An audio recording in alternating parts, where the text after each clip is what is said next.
देखिए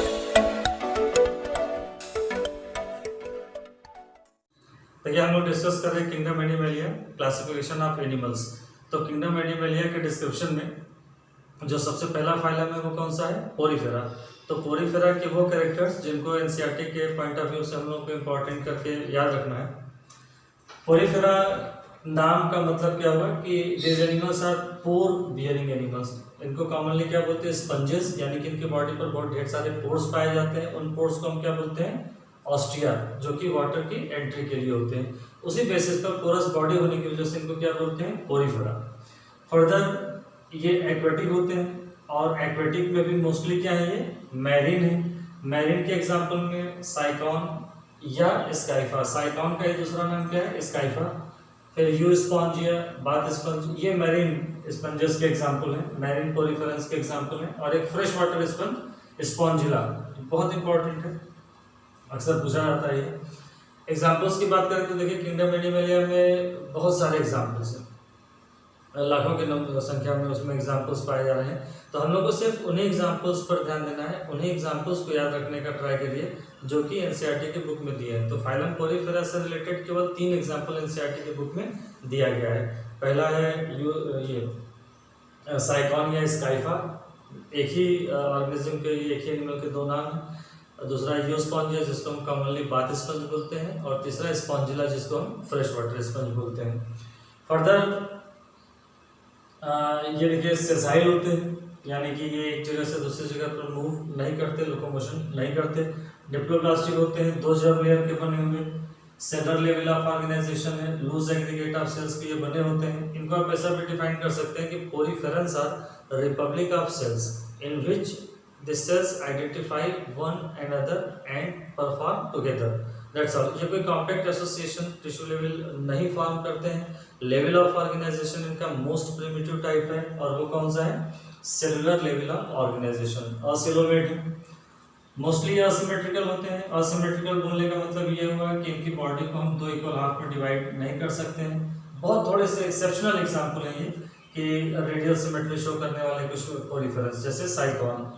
इनमें स्पिक्यूल्स पाए जाते हैं, कांटे की तरह के स्ट्रक्चर्स, जो कि या तो कैल्केरियस हो सकते हैं या तो सिलिशियस, यानी कि कैल्शियम के बने हुए या सिलिका के बने हुए, और स्पॉन्जिन फाइबर्स हो सकते हैं। और ये क्या करते हैं? ये हार्ड स्ट्रक्चर्स होते हैं, स्केलेटन की तरह से एक्ट करते हैं, मैकेनिकल सपोर्ट प्रोवाइड करने का काम करते हैं, प्रोटेक्शन में भी ये हेल्पफुल होते हैं। फर्दर पोरीफेरेंस में एक बहुत ही यूनिक प्रॉपर्टी पाई जाती है जिसको बोलते हैं वाटर ट्रांसपोर्ट सिस्टम, या मोर कॉमनली इसको क्या बोलते हैं? Canal system.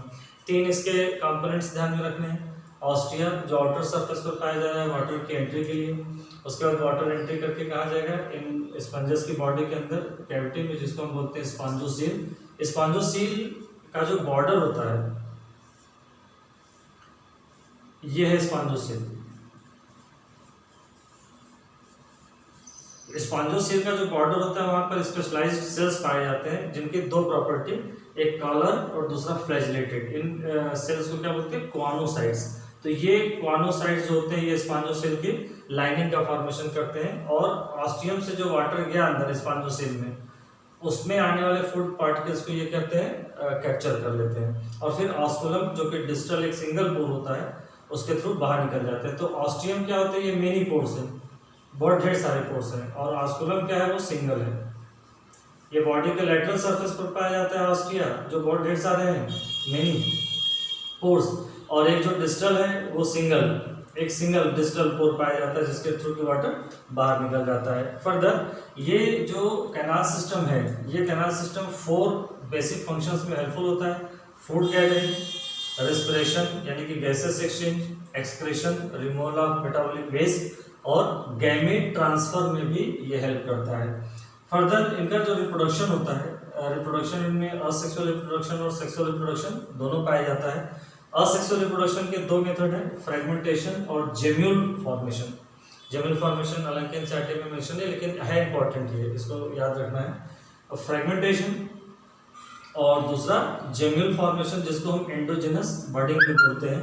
एंडोजेनस बडिंग में एक फ्लास्क लाइक स्ट्रक्चर होता है जिसके ओपनिंग को हम बोलते हैं एपिकुलम, 2 लेयर की कवरिंग पाई जाती है, और उसके अंदर आर्क्योसाइट्स पाए जाते हैं। ये आर्क्योसाइट्स टोटीपोटेंट नेचर के होते हैं, टोटिपोटेंसी शो करते हैं। सेल्स की दो प्रॉपर्टी होती है, एक को हम टोटिपोटेंसी बोलते हैं, एक प्लूरिपोटेंसी बोलते हैं on the basis of division capabilities. अगर एक सेल के अंदर कैपेसिटी है कि वो कंप्लीट ऑर्गेनिज्म को रीजनरेट कर ले, कंप्लीट ऑर्गेनिज्म का फॉर्मेशन कर ले, तब ऐसे प्रॉपर्टी को हम क्या बोलते हैं, टोटिपोटेंसी। और इससे एक स्टेप नीचे है कि प्रॉपर्टी प्लूरिपोटेंसी, यानी कि वो एक से ज्यादा डिफरेंट टाइप्स के सेल्स को तो बना ले रहा है एक सिंगल प्रिकर्सर सेल, लेकिन वो कंप्लीट ऑर्गेनिज्म नहीं बना पा रहा है, तो उसको हम प्लूरिपोटेंसी बोलते हैं। तो आर्कियोसाइट्स का नेचर क्या होता है, टोटिपोटेंट नेचर के सेल्स होते हैं, और जेम्यूल फॉर्मेशन जो होता है ये अनफेवरेबल कंडीशन में होता है।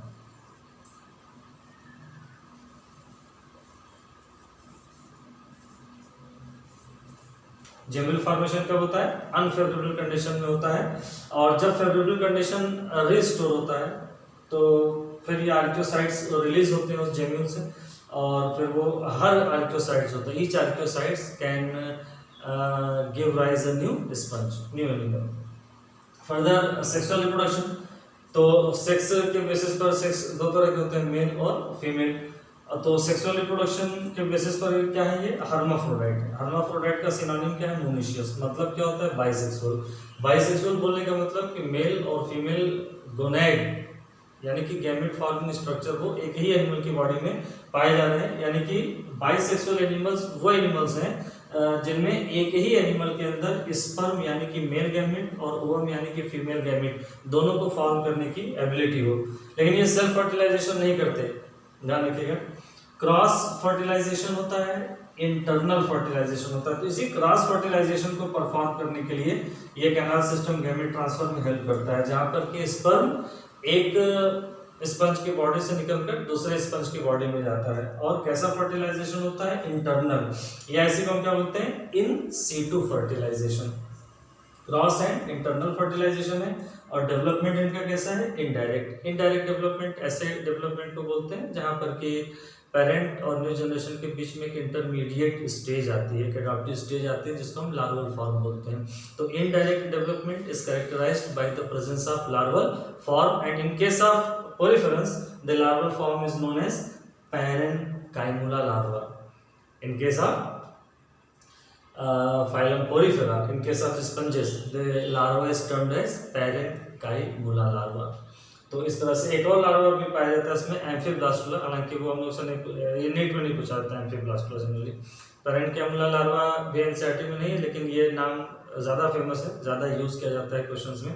तो पैरेन्काइमुला लार्वा, ये टर्म याद रखिएगा, पोलिफेरस में पाया जाने वाला लार्वा फॉर्म, जिसकी वजह से इनका डेवलपमेंट क्या है, इनडायरेक्ट डेवलपमेंट है। तो इतने कैरेक्टर्स हमको पोलिफेरा से रिलेटेड याद रखने हैं। अब नेक्स्ट फाइल में हम लोग सिलेंट्रेटा डिस्कस करेंगे। Thank you.